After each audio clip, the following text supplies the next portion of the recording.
Yo les amis, j'espère vous avez la forme. Aujourd'hui, nouvelle vidéo les gars. Je ne suis pas mort, beaucoup l'ont cru. J'ai vu des commentaires, des rumeurs passer à droite, à gauche. Ton Titoni est décédé. C'est faux, ce sont que des rumeurs. Je suis parti, j'ai failli mourir. Mourir de plein de choses différentes. On va y venir durant cette vidéo qui dure combien de temps? 23 minutes et 24 secondes. On va y venir, ne vous inquiétez pas. Mais avant ça, je vous présente les deux personnages principaux de cette journée. Aujourd'hui, Louis, c'est moi, la personne au t-shirt blanc, parce que c'est vrai, je m'appelle Ton Titoni, mais en soi, je m'appelle Louis, les amis, voilà, pour ceux qui savent pas. Donc voilà, je suis le t-shirt blanc qui vient de mettre un revers cool, et qui a la balle en hauteur, et POUM! Oh, la feinte, le lobe! Attention, ça tire la balle, boum! Dans le filet, va te faire enculer, Louis. Bref. Donc voilà pour moi, et j'affronte le petit Barderi, alias Quentin, alias Fingerman. Faites attention à ses doigts, il peut détruire toute une famille, toute une cité, rien qu'avec ses doigts. Et voilà, donc le petit Barderi, combien il est classé? Je sais pas du tout combien il est classé, je crois qu'il m'a dit qu'il était 35. Donc voilà, 35 contre 31. Barderi, c'est un ami de très longue date, un ami de lycée. On se joue sur des terrains, vous avez vu comment ils sont masterclass. Là, on est vers Trappes, donc dans le sud-ouest de Paris, dans l'ouest de Paris, juste après Versailles. Vous prenez la U ou la N, selon vos désirs. Je connais, j'ai pris assez le train, là, depuis. En fraudant et en fraudant non pas. En ne fraudant et en ne fraudant pas. Merci à vous. Bref, donc voilà les gars, donc pote de longue date qui sait pas trop, honnêtement, qui sait pas trop jouer de base. Mais il s'est amélioré, là, cette dernière année. Il s'est mis en club il y a 2 ans. Et il s'est bien amélioré, c'est pour ça on s'était vu même il y a 1 mois et demi de ça, et nous on fait, vous savez, on fait beaucoup de vaches, et en vache il était pas foufou, il s'était amélioré, hein, mais il était pas foufou. Du coup moi je suis arrivé, je me suis dit, bon bah écoutez, ça va être très simple, on va mettre 0 et 1 à la limite, et là vous avez vu qu'il m'a déjà mis un jeu, donc déjà ça je m'y attendais pas, et quand on a commencé à s'échauffer, j'ai compris qu'il quand même il arrivait maintenant à taper la balle plus, etc., il s'excitait moins. Donc je savais que j'allais me prendre des jeux du coup à partir de l'échauffement, donc je me suis dit déjà il s'est amélioré, et puis voilà. Donc le petit Barderi qui est 35, mais franchement de ce qu'il a produit là, et vous voyez les balles qu'il envoie quand même, il tape le coup droit, pour moi 35 tu tapes à peine la balle entre guillemets quoi, hein, parce que 35 c'est le pire niveau. Lui je pense qu'il a quand même le steps d'au-dessus. Après c'est vrai que l'ambiance en match etc, on est quand même stressé, c'est pas la même chose qu'à l'entraînement ou qu'un match comme ça un petit peu... comment dire, un match pour le fun quoi. Donc voilà les gars, donc profitez, il y a des beaux petits points, il y a pas mal de points chum, hein. C'est pour ça que la vidéo est pas si longue que ça finalement, enfin quand même 25 minutes, mais bref, la vidéo est cool. Qu'est-ce que je voulais dire? Oui les amis, il n'y a pas eu de vidéo depuis 3 mois, qu'est-ce qui s'est passé ces 3 derniers mois dans ma vie? J'ai, je sais pas si on en parlait, oui dans les autres vidéos on en parlait en vif, je cherchais un stage les gars. Donc là, ce qui s'est passé, c'est que j'ai cherché les stages, j'ai fait les recherches, les machins, les trucs, et c'est bon, j'ai trouvé un stage, ça a été un peu long, mais ça allait finalement. Et entre-temps, je me suis dit, comme mon stage commence là en juillet, je me suis dit, jusqu'à juillet, autant partir à l'étranger. Donc je me dis, vas-y, je trouve une asso, au début, je trouve une asso, et finalement l'asso fait des recherches pour moi, etc., mais c'est pas foufou. Et du coup, dans l'asso, je vois qu'il y a une meuf, je parle à une meuf, et elle me dit... Moi, je suis passé par cette agence et je travaille en Irlande là depuis le début d'année. Et c'est trop bien, tu vois. J'ai amélioré mon anglais de fou, machin. Donc je me dis, vas-y, je prends l'agence. Je paye 475 € cette agence. Et au bout de 3 semaines, 1 mois, il me trouve un truc. Il me trouve un premier truc qui pue la merde. Donc je dis non. Et genre 2 semaines après, il me trouve un autre truc. Donc je dis, bah vas-y, je fais l'entretien, etc. C'est un hôtel paumé au fond de l'Irlande. Mais franchement, ça a l'air vraiment trop bien. Donc je fais l'interview avec le gars me dit ok c'est bon pour moi, hop, j'arrive du coup je dois arriver le 18 avril. Donc avant ça je me fais une petite semaine de vacances à Dublin avec Monsieur Clément que vous avez déjà vu sur la chaîne. Et donc j'arrive, je me fais une petite semaine de vacances, tout ça c'était mon anniv en plus, bref on s'en bat les couilles, je raconte trop ma vie, mais après il n'y a que ça à faire à part commenter le tennis.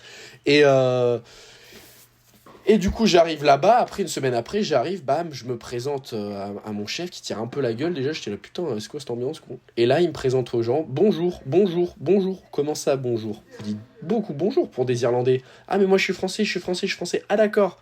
Donc, moi, je suis venu pour améliorer mon anglais et être à l'autre bout du monde. Et là, je me rends compte qu'il y a beaucoup, beaucoup de Français. Donc là, en plus, les gens sont tous hyper dépressifs là-bas. Ouais, mais c'est de la grosse merde, nanani, moi j'aimerais me barrer, nanana. Ils sont tous un peu dépressifs, je vous jure, c'était pas... Mes premiers jours, c'était pas la folie. Et puis au final, tu te fais à l'équipe, etc. Mais il y a quand même beaucoup de Français. Moi, j'améliore pas... Forcément, je travaille mon anglais, vu que tu parles un petit peu anglais quand tu travailles. Mais on va dire, il y a l'autre moitié du temps, tu parles en français, donc t'es pas vraiment imprégné. Et puis après, comme j'étais serveur là-bas, sur tes heures de poste, tu vas pas te dire, vas-y, je vais ouvrir un cahier TOEIC et je vais faire du TOEIC, tu vois. Parce que l'objectif, c'est d'avoir moi un TOEIC à 750 pour début septembre, pour ceux qui ont les références là. Sachant que je suis pas vraiment bon en anglais. Je pense que j'ai un niveau là actuellement entre 550 et 600, je pense, au TOEIC. Peut-être, allez, 650 au grand maximum. Donc, il y a des gros progrès à faire de ce côté-là. Et du coup, qu'est-ce que je disais ? Et donc voilà, j'arrive là-bas, machin, je fais une semaine. Au bout d'une semaine, je me dis non, mais en fait, ça sert à rien de rester. Mon anglais, je le travaille à peine. Enfin, je vais autant le travailler, mon anglais, si je me prends 3 heures dans ma journée en France et que je fais du vocabulaire, des exercices, etc. Donc je me dis, tu sais quoi, ça sert à rien. Je leur dis, les frérots, moi je me barre dans une semaine. Ils me font ok, je vais pas dans les détails, mais en gros, ils ont essayé de me garder, les machins et tout, bref. Et là, 3 jours avant que je me barre, il y a un autre Français qui arrive, comme moi, année de césure, machin, école de co. Et le gars, je dis, ah ouais, bah tu vas voir, si tu vas rester, il me fait, bah tu sais quoi, mec, c'est de la grosse merde, t'as trop raison, je me barre en même temps que toi. Le gars a fait 3 jours, lui. Et lui, il a payé une agence 1000 balles pour le coup, et pas 500 comme WAM. Et bref, lui, il est resté à Dublin, du coup, parce que moi, j'avais déjà pris mes billets retour. Je me suis dit, vas-y, ça sert à rien, le temps de trouver un truc sur Dublin, ça se trouve, ça va mettre 3 semaines. Pendant 3 semaines, je vais payer des hôtels, des machins et tout. Bref, je me suis dit, je rentre en France, nique sa mère. Et lui, il s'est dit l'inverse, vu qu'il venait d'arriver, il s'est dit, vas-y, je prends 3 semaines en auberge. On retrouve des potes sur Dublin que je m'étais fait la première semaine. On fait un foot, il se fait une cheville dès qu'il rentre sur Dublin, donc il peut plus marcher, entre guillemets. Je lui dis, mais mec, pour être serveur, tu fais des pas de baiser, ça va être compliqué, quoi. Et là, il était là, putain, je vais rentrer en France. Le gars vient de claquer 1000 balles, son job l'a pas aidé pour l'anglais, là, il trouve rien à Dublin, du coup. Et finalement, du coup, moi, je rentre le lendemain. Et il m'envoie un message 3 ou 4 jours après. Il me fait, ben mec, j'ai déjà trouvé un job et tout. Donc finalement, il a trouvé un job en 3-4 jours. Trop bien. Et du coup, lui, il y est toujours. Donc GG à lui, mon petit Ben Hamen, qui est pour le PSG. Les gars, faites vos pronos d'ailleurs pour PSG. PSG versus Inter Milan en final. Et faites vos pronos pour Roland. Et là, il y a eu j'étais à Roland aussi, ça c'était gay bien. Et bref, du coup, pour terminer, du coup, je rentre de Dublin. Et là, je suis rentré de Dublin il y a ça 2 semaines. Et du coup, je suis parti à Paname pour trouver un logement pour mon stage en juillet. La galère que c'est, les gars. C'est quoi cette galère de baiser ? Je trouve un appart grâce à une pote à ma sœur. Les mecs mettent 20 ans à répondre. En plus, j'avais pas les bonnes techniques au début, parce que le temps, j'ai fait des trucs se loger et tout. C'est compliqué, hein. Si t'as pas la bonne technique, après, j'ai bien mis tous mes filtres. J'ai organisé tous les trucs, parce qu'il y a des arnaques, il y en a, c'est pas vraiment safe, nanana. J'ai appelé tout le monde, machin. Je me suis fait un petit planning bien clean de ce que j'allais visiter à quelle heure, nanana. Et au final, avec le bon dossier, et merci le daron, j'ai envie de dire, hein, qui a une rémunération plutôt correcte, qui me permet d'accéder au meilleur logement. Ben voilà, j'ai pu du coup trouver 2 apparts. Et du coup, en gros pour vous expliquer, ma pote à ma sœur, elle quitte l'appart fin juin. Et là, il n'y a pas le score, c'est normal, c'est un petit bug, les gars. Et je parle pas du tout du match, je me concentre sur ce que je blablate. Concentrez-vous sur le match si vous le voulez, les frérots. Mais je sais même pas comment ça jouait, parce que moi... Oh, la petite feinte. Et du coup, bref, moi je raconte ma vie, hein. Je raconte 2 mois de vie en 20 minutes, là, c'est pour ça que je suis en speedrun. Et du coup, premier appart trouvé, c'est nickel, c'est super. Enfin, la pote à ma sœur, ça peut être super s'ils valident, parce qu'ils mettent 20 ans à valider le dossier. Entre-temps, je fais une autre visite, le lundi matin, je fais une visite pour un appart qui est mieux placé, qui est plus joli et tout. Je me dis, mec, je le veux absolument, cet appart. Et donc, je leur dis, écoutez, moi... Et en même temps, le lundi matin, mais genre à minuit, va savoir pourquoi...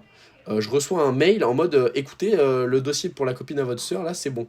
Donc l'appart de la copine à ma sœur, c'est bon. Donc moi, le lundi matin, j'arrive à l'entretien, je leur dis écoutez, moi, cet appart, je le kiffe beaucoup plus et tout.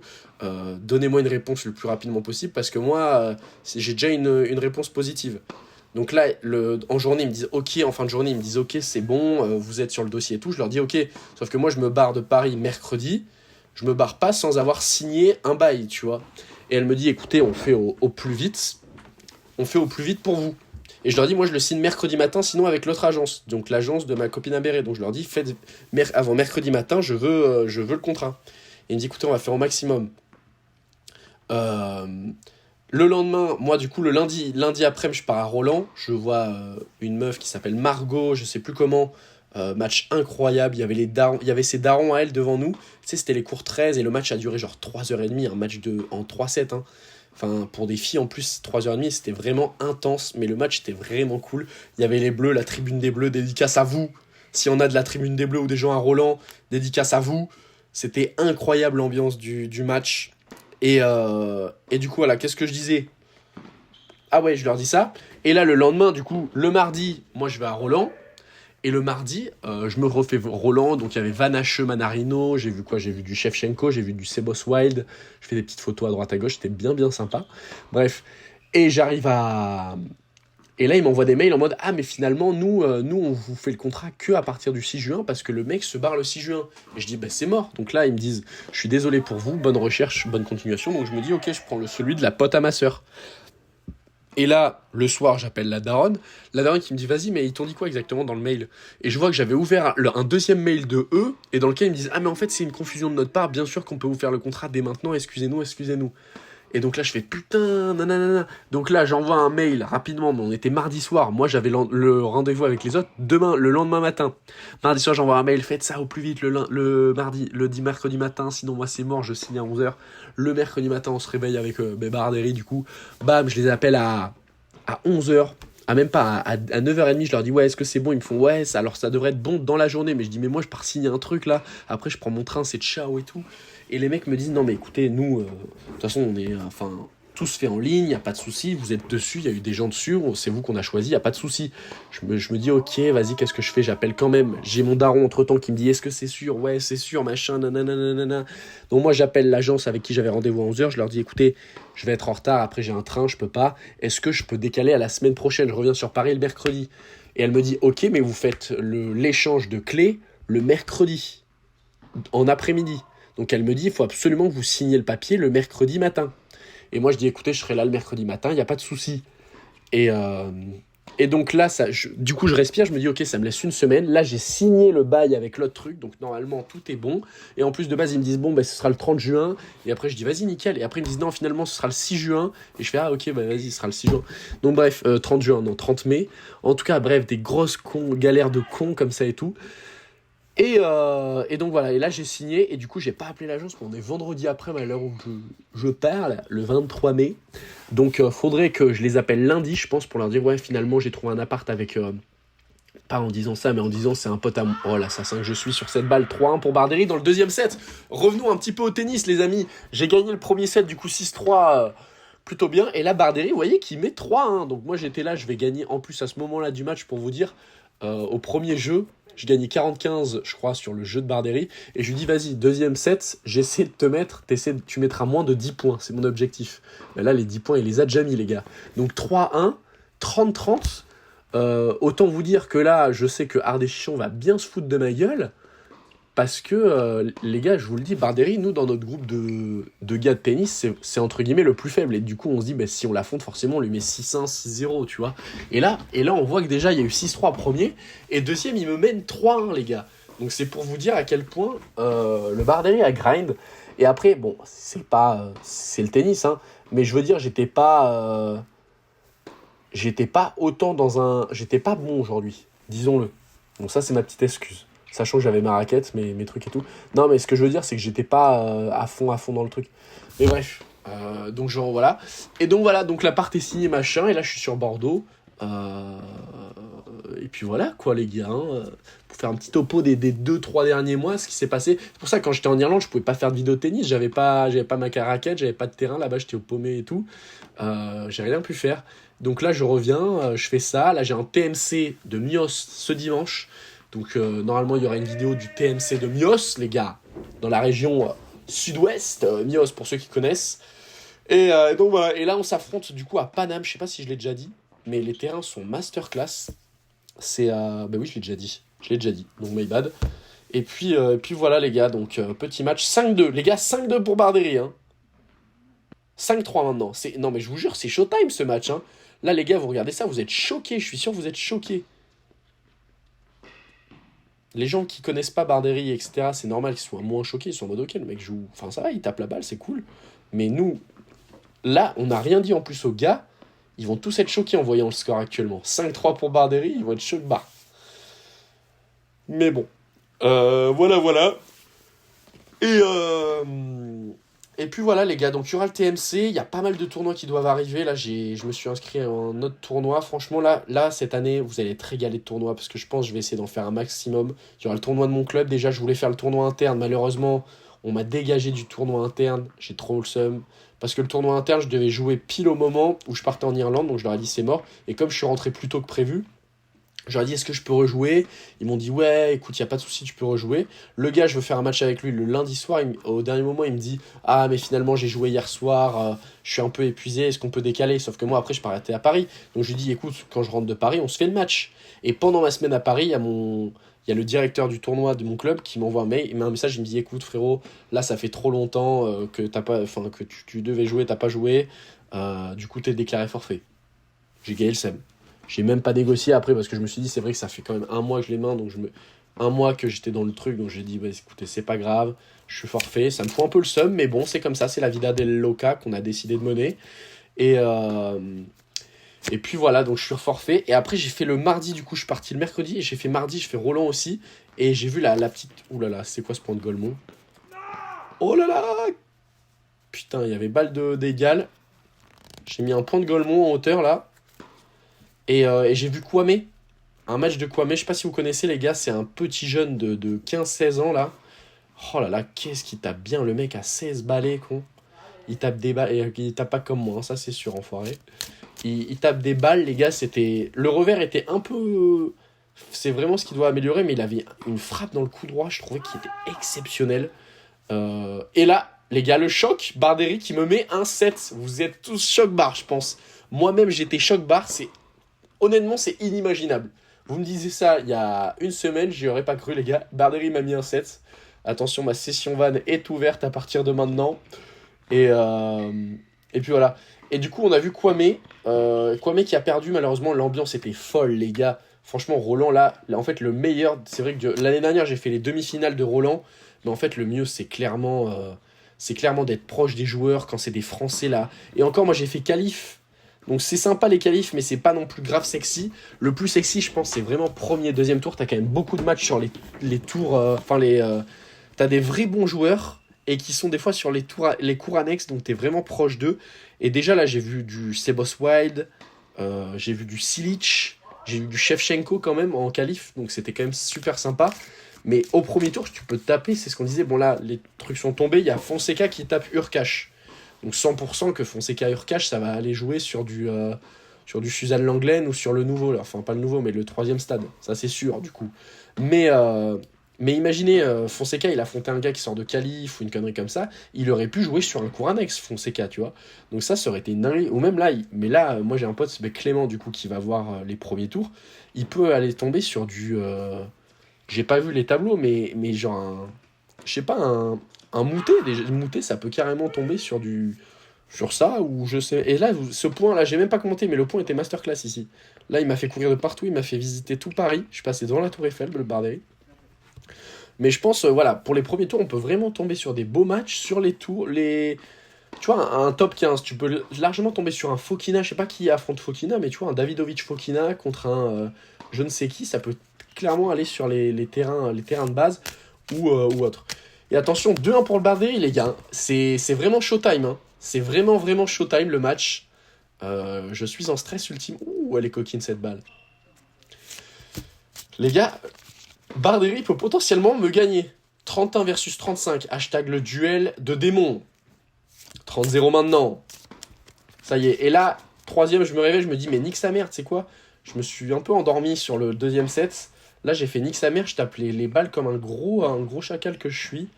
Comme je la fais la plupart du temps. Et du coup, là, ça rentrait beaucoup mieux sur la fin. Et là, il renvoie bien encore. Hein. Et moi, je loupe une balle, mais une balle tellement simple.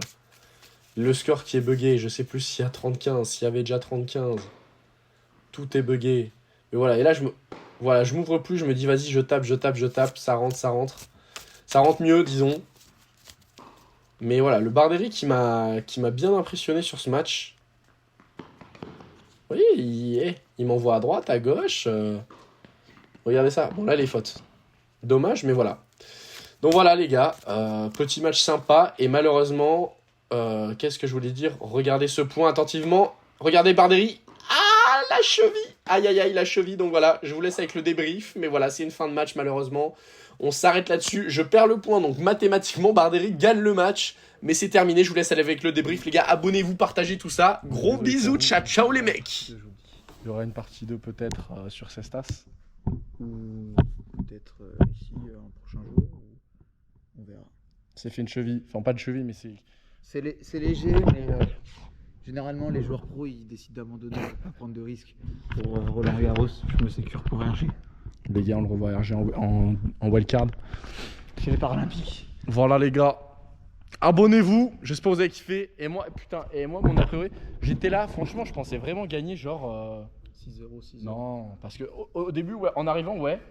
Ah ouais, pourtant. Non, pas avant l'entraînement. Ouais. Avant d'arriver dans la voiture, je me suis dit, je vais mettre les 6-0, 6-1. J'ai vu, on s'est échauffé et tout. T'as vraiment grind. Plus que depuis qu'on s'était vu il y a 1 mois et demi. Hein. Ouais, mais en vrai, je te jure, je jouais pas. C'était pas mon style de jeu, entre guillemets. Déjà, Vache, c'est pas la même chose. Vache, c'est pas la même chose, ça c'est vrai. Et j'arrive, je fais le con. Et je me mets pas dedans. Oui, genre, la mentalité est différente. Pas la raquette, pas le terrain. C'est pas ouais, c'est vrai. Là, tout est mon. Là, il est à domicile. Bon, après, ça, pour moi, c'est aucune excuse. Non, mais ce que je veux dire, c'est que déjà, rien que sur les balles de chauffement, je me suis dit, ok, c'est sûr, il va me mettre des jeux. Ça, j'étais persuadé de moi. Et après, j'ai joué le premier set, c'est pour ça que je gagne 6-3. Je me suis dit, le deuxième, il va être de la même manière. Deuxième, il a réussi à bien jouer, il a tapé les balles. Moi, j'étais pas dedans. Mais c'est le jeu, c'est le tennis. Hein. Donc 6-4, il gagne très, très honnêtement. Et troisième, c'est con parce que là, ça a commencé. Moi, sur la fin du troisième, je commençais vraiment à taper vraiment les balles. Ouais, bah après, même au deuxième et tout, là, tu tapais. Bah, pas trop, je trouve. Être vraiment en mode bas les couilles aussi, et en mode tout donner, tu vois aussi. Ouais, voilà. Et du coup, je l'ai tapé plus forte et elle rentrait. Donc, ouais, là, 1-0 pour lui, break aussi de mon côté. Le changement. Ensuite, je mène mon jeu de service 2-1. Il gagne son jeu de service 2-2. Et là, c'est à moi de servir. Donc, on était chaud. Et la cheville, à force de faire des gauches-droites, un moment, elle a un petit craqué. Mais ça va. Mais on va éviter de prendre ouais. Mais la cheville, elle a pas craqué parce que déjà, si tu pouvais marcher. Enfin, c'est pas tordu, je veux dire. Non, mais t'auras rien. Parce que dans le sens où, quand tu te tords vraiment la cheville, tu peux même pas t'asseoir dessus. Ça, là, comme ça, sur le teco, ça me fait mal. Ça fait un peu mal, mais si tu peux la poser, déjà, c'est qu'il y a, entre guillemets, pas il y a rien, mais genre, c'est. En vrai, je peux pas prendre le risque, il y a les footings, il y a tout ça. Oui, non, mais oui. Et t'es maté les stats. Je pense que, en fait, ma montre, comme j'ai pas mis le. Comment on dit? Oui, le GPS. Le GPS, elle a fait de la Enfin, elle a fait des dingueries. On n'a pas fait 12 km en 2h15. Donc, j'y crois pas du tout. Donc, voilà, les gars. Au terrain de trappe, ma gueule. Fin de vidéo, ma gueule. Abonnez-vous. Et peut-être match partie 2. Partie 4, partie 8. Abonnez-vous.